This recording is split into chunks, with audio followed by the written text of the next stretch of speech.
Hola Internet, bienvenidos a mi canal de YouTube. Hoy estoy acá acompañada por la One de la astrología, Astro Mostra, con nosotros hoy.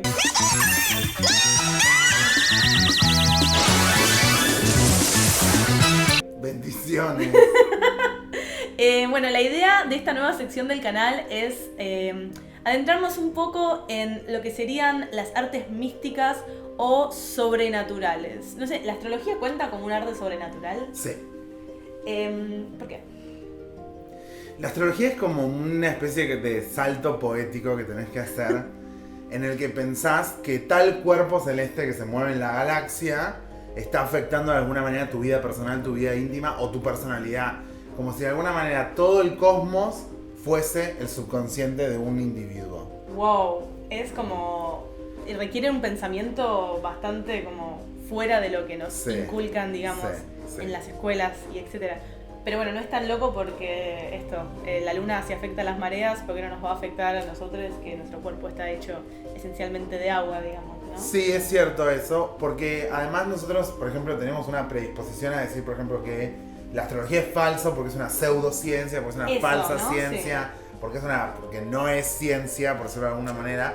Y además también en un punto, bueno, hay tantas cosas que son ciencia y que nos hacen tanto mal, pero en otro caso de las cosas, en otro término de las cosas, uno diría, bueno, no es una ciencia, ¿por qué? Porque si uno piensa que es una ciencia es, tiene una, digamos, como unas reglas como lógicas, por decirlo de alguna manera, y digamos como sintácticas, así como, y la astrología es sintagmática y ¿qué sería sintagmática? No, y como que en vez de ir como una cosa atrás de la otra, interpreta como poéticamente las cosas a través de una analogía, no a través de la lógica.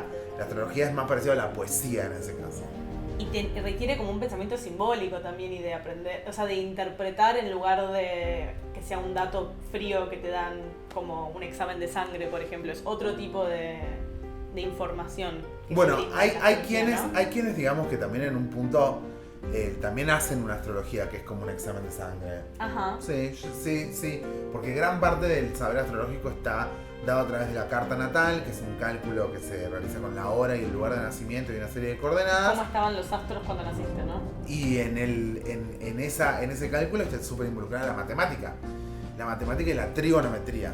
Claro, los ángulos, todo, las cuadraturas. La matemática. Sí. Está en todos lados realmente la matemática. Sí. Pero, hay que saber de matemáticas para saber de astrología. Un poquito, mirá, tenés que tener unas ideas. O sea, no es simplemente saber el signo de cada persona, Sagitario, el horóscopo del diario, no es eso la astrología, digamos. Es mucho más. Es eso y más, porque ahí lo que importa en el asunto astrológico, como vos estás diciendo, necesita esta poesía, pero también necesita esta matemática. Lo que importa ahí en esos datos es cierta precisión, y no siempre la tenemos tampoco, ¿eh? Y sí. Es cierta precisión para poder ser vagos. Me gusta como ese punto. Está bueno. A mí me gusta como ese punto intermedio entre la precisión y la vaguedad y la poesía de la astrología. Por eso, bueno, me gusta a mí por lo menos. ¿Y cómo empezaste vos a adentrarte en el universo de la astrología y de las artes místicas? Lo que pasó es que cuando yo tenía 17 años, vivía en Buenos Aires y tenía que trabajar para poder... me vine a vivir a Buenos Aires a estudiar en la universidad cuando tenía 17 años, del sur, y empecé a trabajar en un call center. Y en ese call center, nuestro trabajo era que nosotros teníamos que ser, nosotros éramos psíquicos por mensaje de texto para Estados Unidos. Ah, muy bueno. Entonces teníamos que tener conversaciones por chat con las personas, tenían que durar muchas y gastaban muchos mensajitos. No, muy bueno. Sí, así gastaban muchos mensajitos y nosotros éramos su psíquico. Entonces, por ejemplo, no sé, teníamos unos nombres que eran tipo como Isidora, como unos nombres así como locos, tipo... hago runas y no sé qué, como que vos podías como pedir el tipo de psíquico que te gusta, entonces tipo, no sé, tarot, no sé qué. No, está buenísimo. Y tenías que hacer durar mucho la conversación. Entonces, la conversación por mensaje de texto. Claro. Entonces en inglés. Y el material que nos daban era como el flavor, como no sé, la bibliografía. Eran páginas de astrología, cosas de numerología y había como que aprender de eso. Pero Bueno, y un día me acuerdo mucho que mi jefe me dijo en un momento, era muy gracioso eso, dijo, no, bueno, ustedes piensen que acá alguna vez trabajaron brujas de verdad. Acá en algún momento contrataron brujas de verdad. Y yo para mis adentros pensaba, no sabes, pero tenés una bruja posta acá. Claro, que es una bruja de verdad, además. No, claro, no sabes. Por eso eran todos unos... Me encanta como... Cómo el destino te llevó a ese lugar. Era una embarazada, sí, estaba así, uno que trabajaba, uno que era supervisor de Burger King. Bueno, todos unos personajes muy bueno, hermosos. Es muy loco como claro, ambiente de trabajo. El turno tras noche, hacían todo el turno tras noche, no sé qué. Bueno, era un trabajo de call center. Y ahí empecé digamos, como a... Tenía 17 años. Empecé como a meterme con la bibliografía. Claro. Entonces ahí había como unos libros y unas cosas así muy, muy básicas, muy rudimentarias. Y empecé a leer por deporte, por el trabajo. Pero no había que saber nada, no había que decir nada, no había que tener ningún dato, no había que hacer nada. Era todo un verso. Era todo, por eso, psíquico por mensaje de texto. Es muy bueno, sí. Es como una especie de bola 8 de mensaje de texto. Total. Y lo que pasó es que eso duró mucho tiempo en mi vida. Y empecé a usar esas fuentes, empecé a usar ese conocimiento y a los 25 años, después de haber leído mucho astrología en mis ratos libres, yo lo que pasó es que me sacaron por la radio. Y ahí empecé a hacerlo público que yo sabía astrología. Mira. Y empecé a escribir horóscopos semanales para internet con señorita Bimbo en Villa Cariño hace muchos años. ¿Qué año fue más o menos? 2012. 2012, no tanto, igual. No tanto. Menos de 10. Menos de 10, es verdad. Y eso continuó y yo me tomé muchos recaudos personales para poder hacer carta natal.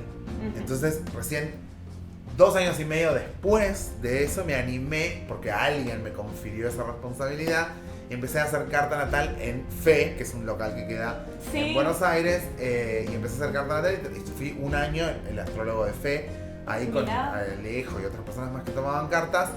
Y después, por consejo de mi psicóloga, dejé de hacer carta natal ahí y empecé ahora a hacer carta natal por Skype. Hago nada más carta natal porque tengo, mucho tarea. Estoy muy atareado, estoy terminando un posgrado, etc.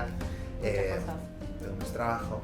Tengo muchas cosas para trabajar. Viva. Pero aún así hago por Skype para gente de acá y gente de afuera. Y manejo el sitio de Astromostra, subo todos los horóscopos semanales y todos los asuntos esos. Y hacemos los podcasts por semana, el programa por 2 horas, de 2 horas por semana.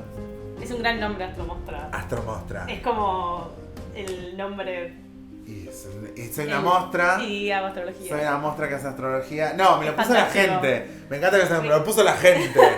Me lo puso la gente, en serio. Me lo puso un oyente. Está buenísimo, es un nombre aparte que te queda grabado como Astromostra. Y me lo quedé. Imponente. Me lo quedé. Está buenísimo. Era joda y quedó. Y sí, como las mejores cosas de la vida. ¿Y qué pensás de esto de que la astrología cada vez más...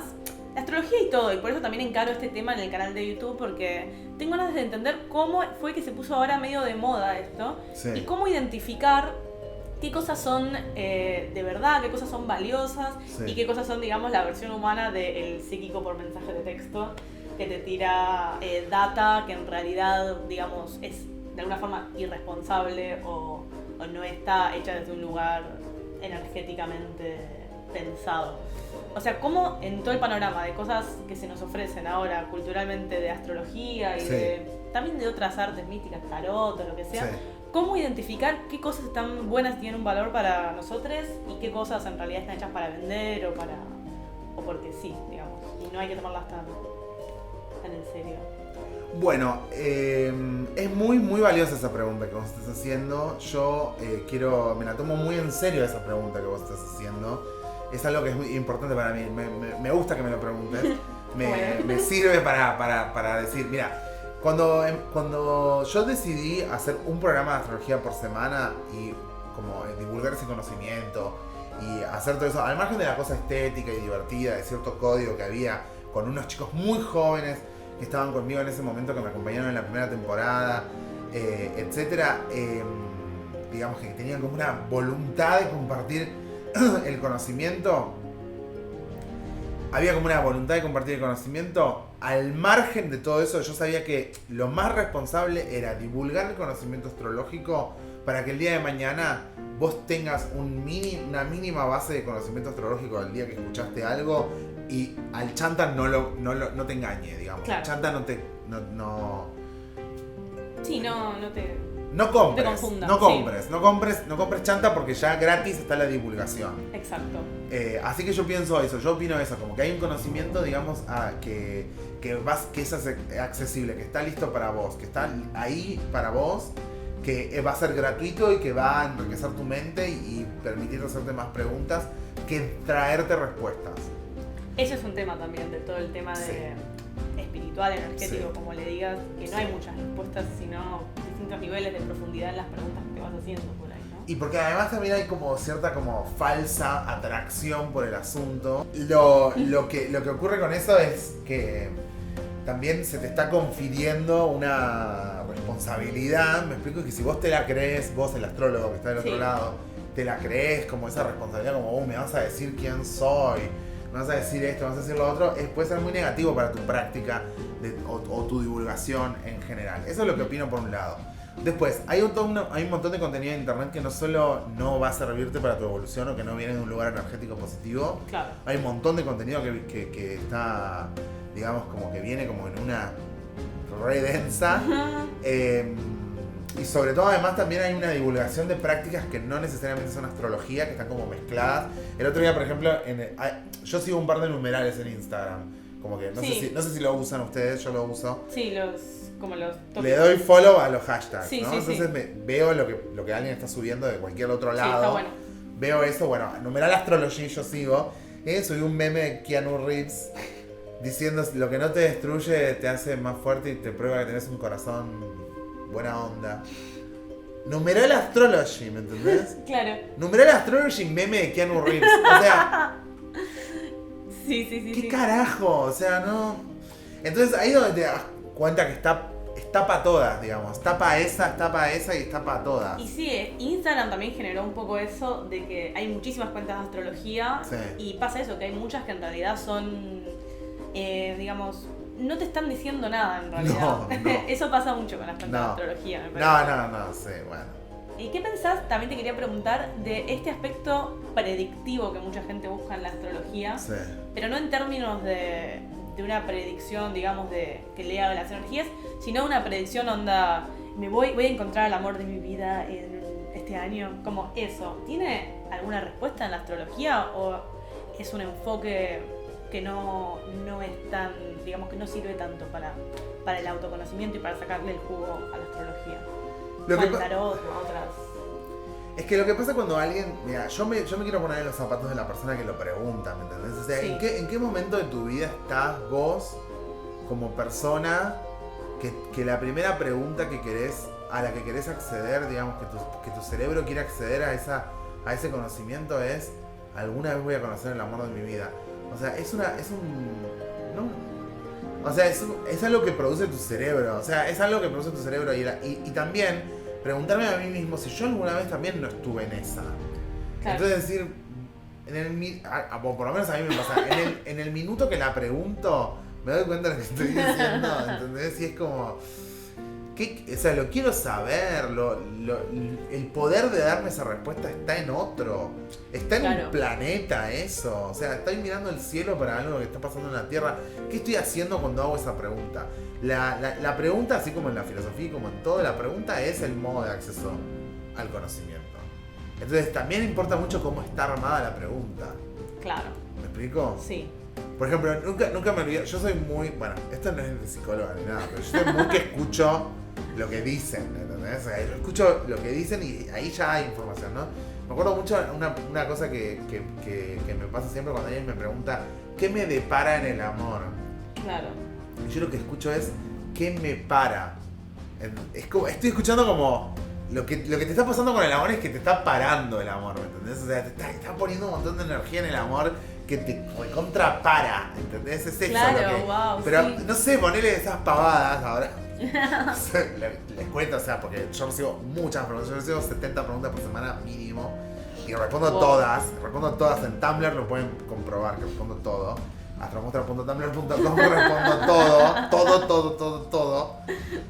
Y también en el programa y también en los lives. Pero digo... Te llegan muchísimas preguntas. Muchas preguntas, y filtro también la pregunta y también me doy cuenta del que elaboró la pregunta y el que viene con una pregunta elaborada. Que eso también es muy importante porque yo siempre pienso como en la filosofía como antigua y en los griegos, ¿no? Que vos, digamos, o sea, imagínate, vos hoy abrís tu celular y podés dejarle un comentario a Mi Astral o a Astromostra o a cualquiera diciendo ¿qué me va a pasar en el amor? No sé qué. Y lo pones así, send, y ya está. Y se lo mandaste la persona.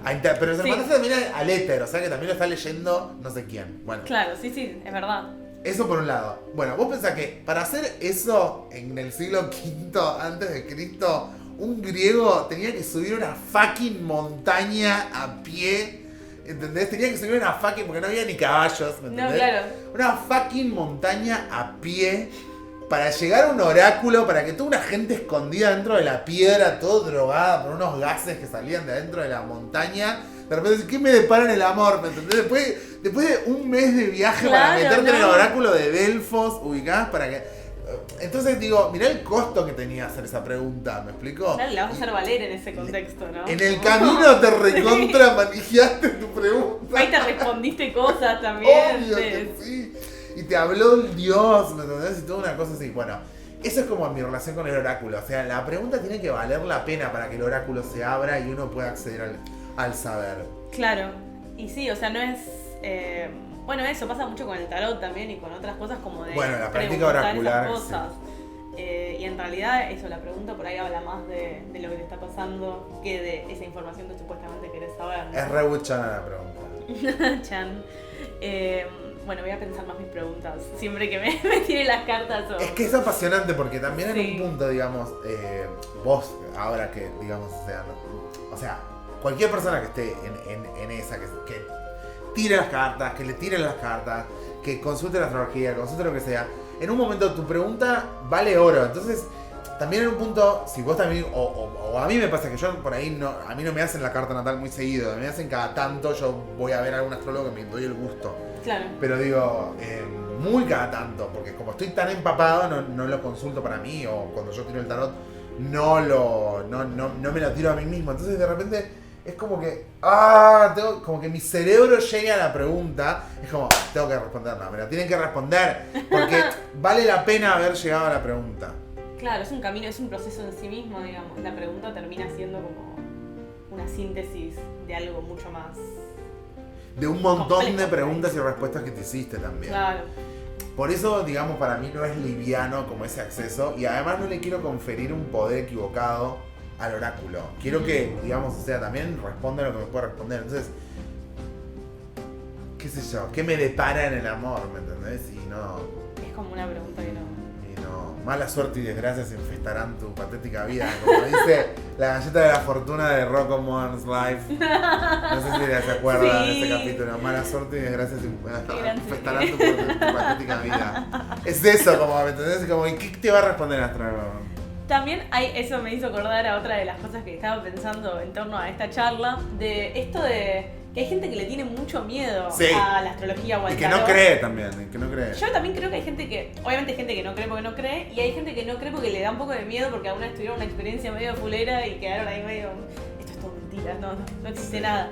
¿Y qué onda estas personas que a veces tiran estas respuestas como, o te tiran una carta y te dicen... esto es mala suerte, o te dan miedo, digamos.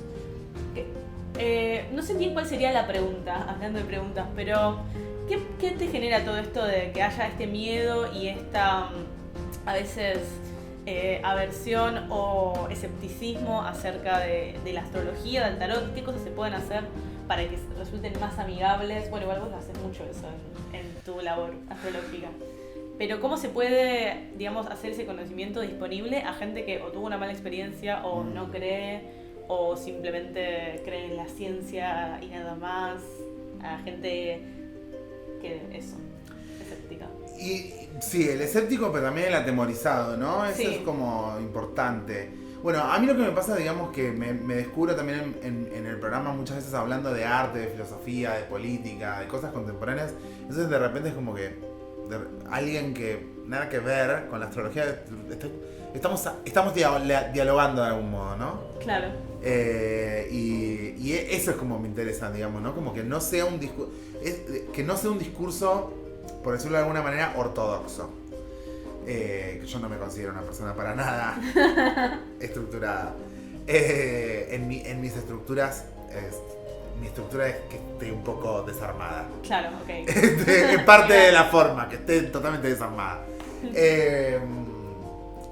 O parcialmente. Pero bueno, lo que sí te quiero decir con respecto a tu pregunta, me parece muy buena tu pregunta, porque son todas cosas justo de las que yo no me ocupo, ¿no? Como, yo me ocupo siempre como de ponerlo en mis palabras. Entonces claro. Es como que, o de hacer mi tarea responsable. Y me estás preguntando sobre los irresponsables.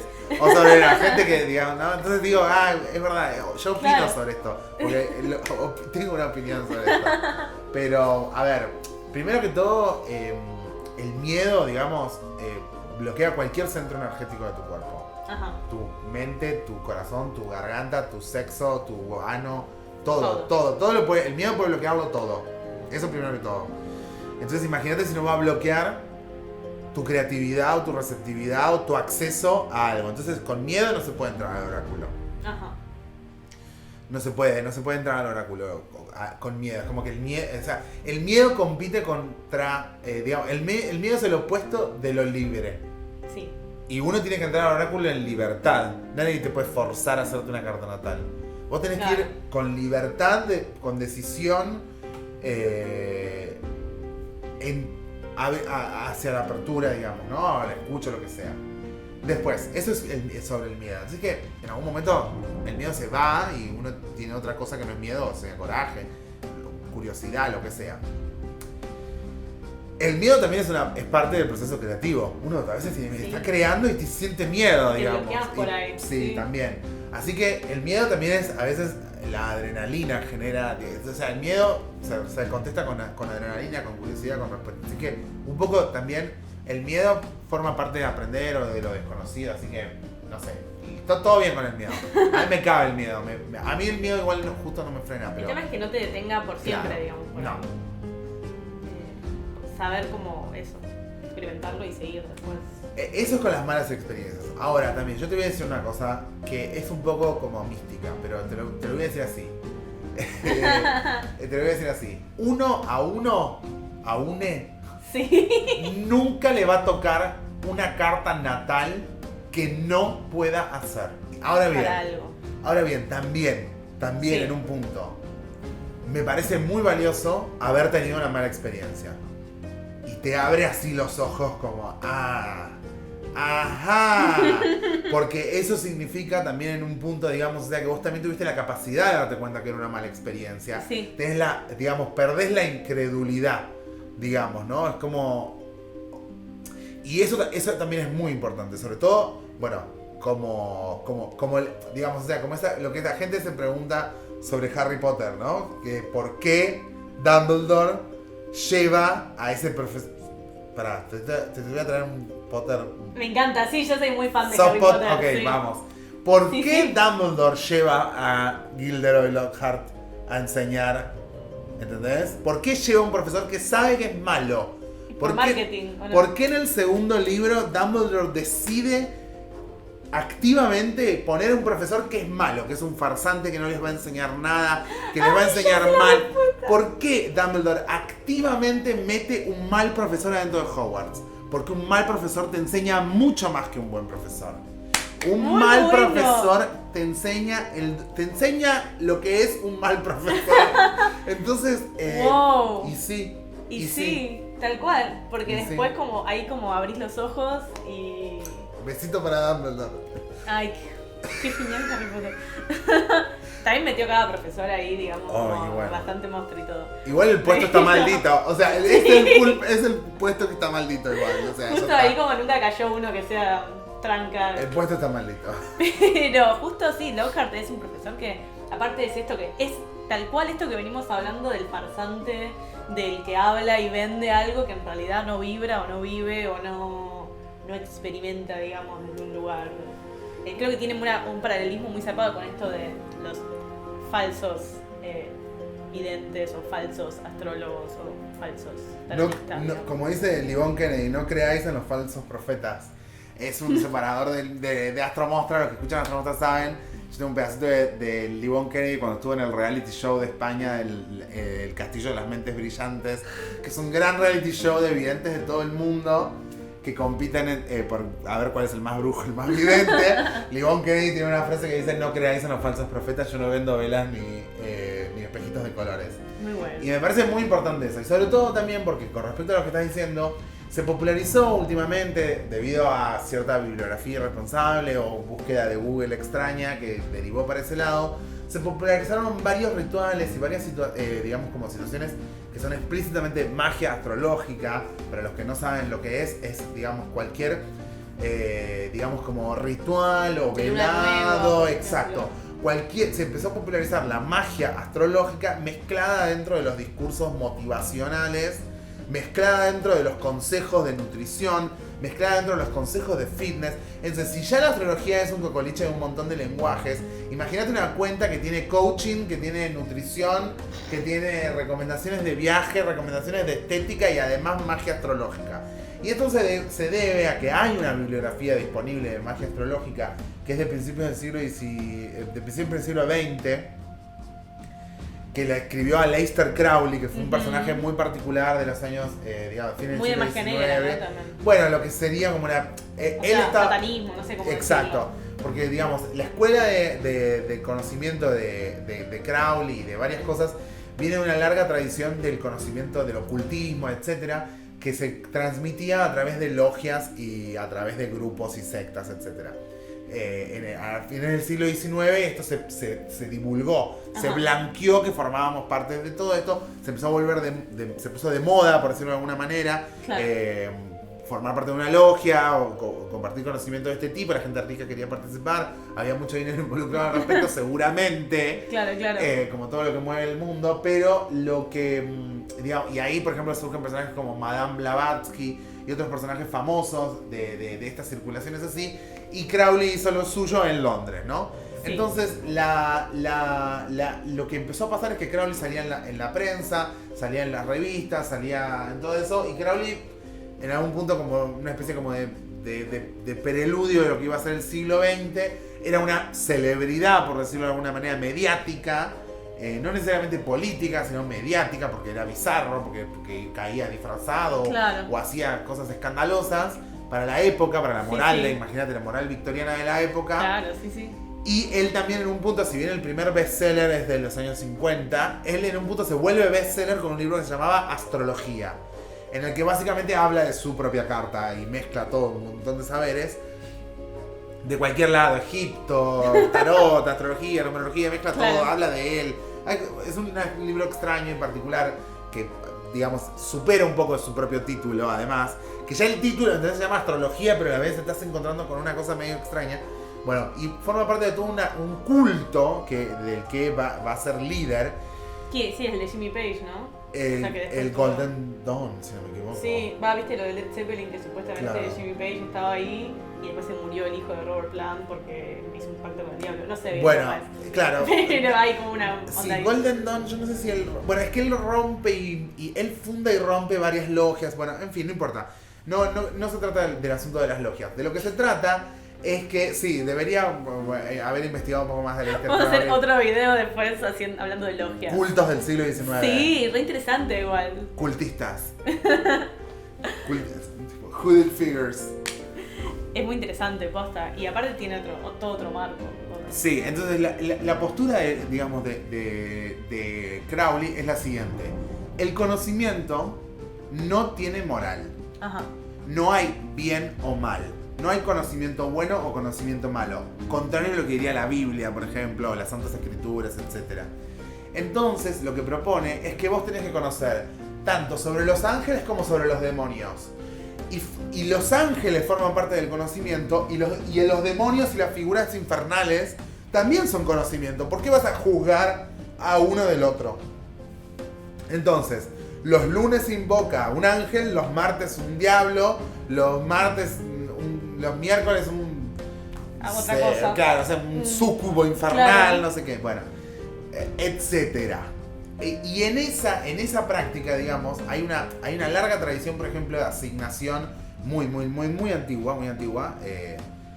Para esto, por ejemplo, está, digamos, la sanación a través de cristales, que ocurrió, digamos, en los albores de la medicina. ¿Y el Reiki tiene que ver con eso también? No el Reiki, estoy hablando de Hildegarda von Bingen, que es una monja que curaba a través de cristales y de infusiones, etc. Y dejó unos tratados increíbles sobre la sanación y el uso de los cristales, las piedras preciosas, etc. Hildegarda es una genia, Hildegard. Y digamos, eso es del siglo XVI más o menos. Esto es más adelante. En esa larga tradición también está, por ejemplo, la asignación de que ciertas flores y ciertas plantas y cierta vegetación está asignada a un planeta. Ajá. Y ciertos días asignados a un planeta, que esto se cultivaba mucho, sobre todo en el Renacimiento y en el Barroco inglés, en la época de Shakespeare, por ejemplo. Entonces, por ejemplo, vos, por ejemplo, querías conseguir novio, entonces los viernes a la hora de Venus, que era a las 6 de la mañana, tenías que hacer un viernes que es de Venus a las 6 de la mañana con un elemento de Venus. Tenías que hacer un sigilo que tenía que era como un icono, un icono tallado en eso, y con eso invocabas Venus. Claro. Y conseguías amor. Pero también, por ejemplo, podías hacer un sigilo si había muchas ratas en tu local. Viste que las ratas eran un problema en esa época, porque te podías quedar muriendo porque una rata te cagó la comida, claro. Sí. Bueno, entonces, por ejemplo, hacías un sigilo a la hora de Saturno, un sábado, para que Saturno detenga el mal. No, ¿entendés? Claro, entonces, muy práctico, digamos. Obvio, magia práctica. Una magia totalmente doméstica. Claro. Entonces, todos esos saberes, el día esotérico elegido, la hierba elegida, el ícono elegido y el sigilo y el canto y lo que sea, todos esos saberes fueron objeto de diferentes compendios. Y uno de los compendios es Aleister Crowley, pero no es el único. Ok. No es el único. Y por alguna razón que desconozco, la magia astrológica se puso de moda en internet y cualquiera te recomienda que hagas un ritual de luna nueva. Claro. Sobre todo si sos. Te recomiendan hacer un ritual de luna nueva, sobre todo si no sos bruja. Si no sos bruja, si no sabes lo que estás haciendo. Y sos la ideal para que te recomienden hacer un ritual. Y ahí es que yo me ataco. ¿Y es peligroso eso? Es que es peligroso en el sentido de que ¿cuál sería el peligro? Desorganizarte qué de vos mismo. Si vos ya estás paesa, si vos ya estás entregado a que leíste un posteo en internet que tenés que prender una vela y meterte un pedazo de budín en el culo y lo estás haciendo. ¿Cuál es el peligro? Si vos ya estás vos mismo te entregaste a eso. Claro. Pero no hay peligro, digamos, de dejar una energía, una especie de entidad maligna en el espacio, digamos, o cosas así. Mira, si nos vamos a poner místicas posta, hay gente que ha hecho magia negra por accidente, macumba por accidente. Claro, esa es mi pregunta. Y pagó las consecuencias, porque hay 2 o 3 reglas que son muy claras, que es que, digamos, es como que todo vuelve, tipo de esas cosas. Sí. O sea, por favor, miren, jóvenes brujas, The Craft, miren, y con eso les va a quedar bastante claro, digamos, como... Hay 2 o 3 reglas. Una es esa que vuelve. Una es que vuelve multiplicado. Y... sí, también en la Wicca y todo eso hay como un montón de esas reglas. Bueno, ¿no? La Wicca ya es, digamos, una organización de todos esos saberes y tiene una ética, además, de cómo actuar y qué es lo que estás haciendo. La Wicca ya está más cerca de ser una religión. Sí, digamos, creo que ¿no? Es considerada una religión. Me parece que sí. Pero tiene esas reglas también, como de todo vuelve, y esta es de la Wicca, no sé si es como de la brujería en general, de que no hay que hacer nada con la intención de dañar. Claro, no, con la mejor intención para todos los involucrados. Sí. El hechizo debe ser hecho con la mejor intención para todos los involucrados, sí. Claro, y después había más reglas, pero no las recuerdo. Pero bueno, tiene eso como que hay una ética y no es tan simple como, no sé, escribir el nombre de una persona y meterla en el vaso como hizo Redrado con Luis Salazar. Bueno, le volvió. Contrario ese es el castigo, contrario a olvidarse de ella, se va a acordar para siempre que es la mina que le revisó la heladera. Es explícito, o sea, le volvió claramente. Le volvió. Porque hizo un hechizo para olvidarse de una mina y ahora se va a acordar para siempre que es la mina que le revisó la heladera y le descubrió el hechizo. Entonces no funcionó el hechizo. Para mí, también, por otra parte. Le salió muy mal el hechizo. Le salió pésimamente mal el hechizo. Es muy raro, es muy gracioso como es la historia de cultura pop. Es lo que tiene que aprender él, es lo que él tiene que aprender. Hablando de esto de la magia, por esta digamos como tesitura que yo tengo con respecto a cómo se divulga el conocimiento y etcétera, es que este año en la 5ª temporada decidimos tener una bruja que habla cada 15 días sobre magia y cosas básicas de magia. Y es muy severa, se llama Gimnasia para Brujas, lo hace una chica muy responsable que se llama Lu Martínez. Y yo quería conferirle a alguien esa responsabilidad para que se divulgue de manera responsable, pero no es como dónde puedo comprar el incienso de no sé qué. No es una cosa como mercantilista, por decirlo de algún modo, sino todo lo contrario, como dónde tengo que buscar, qué tengo que leer, qué tengo que saber, qué no se hace y qué sí se hace.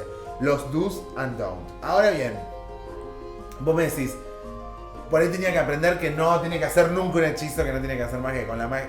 No, lo que aprendí es que con la magia no se jode. Claro. Punto número 1.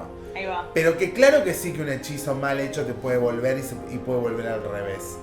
Es lo que estábamos diciendo. Él hizo un hechizo para olvidar a una persona y ahora no se lo va a poder olvidar nunca más. Bueno, ¿viste lo de Azalia Banks? Que... Bueno, no, pero Azalia lo hace activamente y es, digamos, blanquea, que ella mata gallinas. Sí, subió unos videos matando pollos en el placar y todo el mundo se volvió loco. No, limpiando todos los pollos muertos. Sí. Limpiando los pollos muertos. Ahí va. Y a mí la verdad eso, qué sé yo, no sé. A mí me ofende un poco eso. Es un poco me ofende que vos le quites la vida a otro cuerpo para hacer más fuerte algo. O sea, me parece que además va en contra de la filosofía. Como uno no puede destruir un tercer cuerpo para... O sea, uno no puede destruir las partes constitutivas de un otro cuerpo para hacer más fuerte ningún cuerpo. La gente que destruye otros cuerpos para hacer más fuerte su propio cuerpo es la definición de la debilidad. Digamos, ¿no? Eso es la debilidad. La debilidad máxima puede ser sumamente destructiva. Ajá. La debilidad es la que destruye otros cuerpos. ¿Y qué pensás de echarle la culpa a los planetas cuando las cosas no salen mal? Como cuando se dice, por ejemplo, Mercurio está retrógrado, entonces todo lo que sucede es un poco culpa de Mercurio. ¿Hay algo de verdad en eso o es solo una excusa que usamos para no hacernos cargo de las cosas? ¿Los planetas retrógrados influyen en algún sentido en que las cosas salgan mal? Sí. En realidad influyen, por ejemplo, que vos estés desconcentrado, o con baja energía, o digamos como muy enfocado en la puerta cerrada en vez de la puerta abierta.